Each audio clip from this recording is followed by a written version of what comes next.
welcome to Vintage Genetics, where it's all about classic bodybuilding.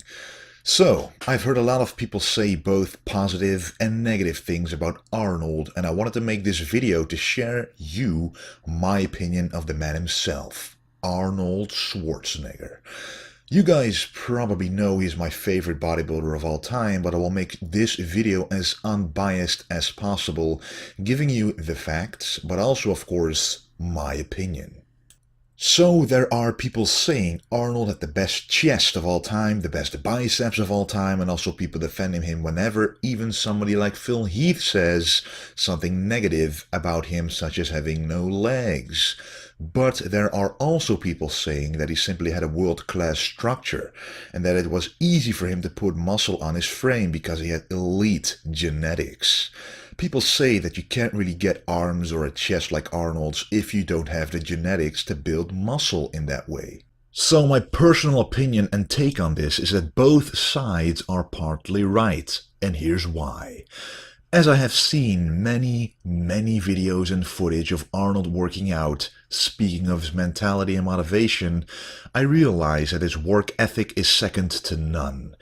People even claim that if he was in his prime today, that it would still be Mr. Olympia, as he would simply do anything that it takes to get to the top. But this is for another video. However, as you can see right here, I'm showing different exercises here that Arnold is doing. They all look familiar.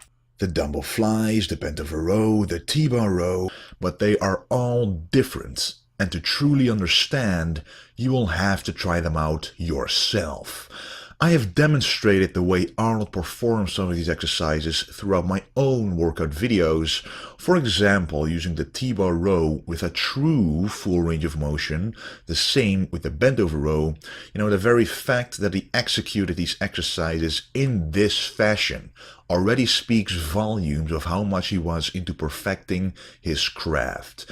You don't even see this type of execution nowadays anymore, not even by the top bodybuilders. Secondly, the way he speaks about bodybuilding even today keeps amazing me. The passion he has for it, despite having made millions of dollars with other avenues, is still very much alive.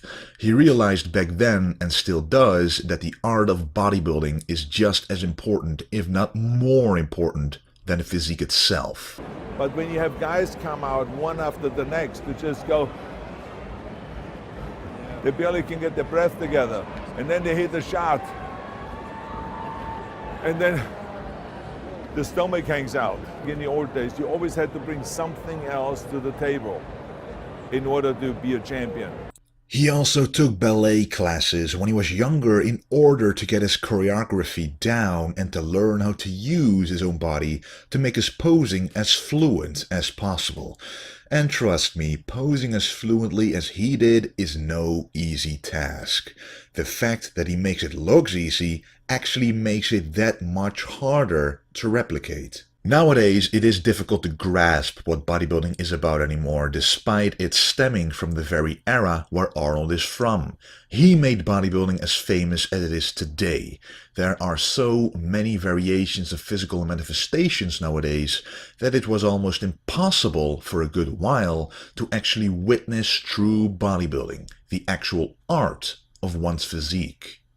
Back in the 70s, Arnold only had a massive physique, but also grace and flow along with it, which he effortlessly seemed to emulate during his posing routines. Having the mindset of wanting to sculpt a body into an art form before even considering building mass without class makes building a massive physique like his even more challenging. And this is because it isn't about mindlessly building as much mass as possible, but staying true to oneself from the very beginning to the end. And a good example of this is his practice of the vacuum. He deemed it very important that he looked narrow from the side because he knows his own weak points. He knows his V-taper and waist would look much better if he never, but I mean never, showed to anybody that he didn't have a flat stomach. He was like performing a permanent stomach vacuum. Obviously, he had nothing like the bubble guts of today, but any human being, when you have a relaxed stomach, it's going to stick out at one point or another. But try to find that of Arnold, and you cannot find one single picture. You can come with the biggest stomach that you want, but don't show it. I had many weak points when I was competing, even when I was winning the Olympia, and I tried to hide it as much as I could. So try to hide and try to keep it in and don't show it. Protect yourself at all times. Nowadays we do have the classic physique class, obviously much more aesthetic than the big bodybuilders, aka big fauna of modern times. However, almost all of these classic physique competitors still don't really come close to what Arnold had. And of course these classic physiques, they look incredible, but it is still hard to make a good comparison. Arnold was the perfect combination of mass and aesthetics, way before bodybuilding was mainstream.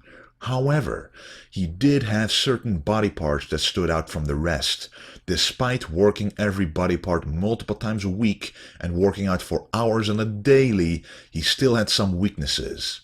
When comparing his strong body parts such as chest and biceps to his legs, for example, there seems to be a difference in mass.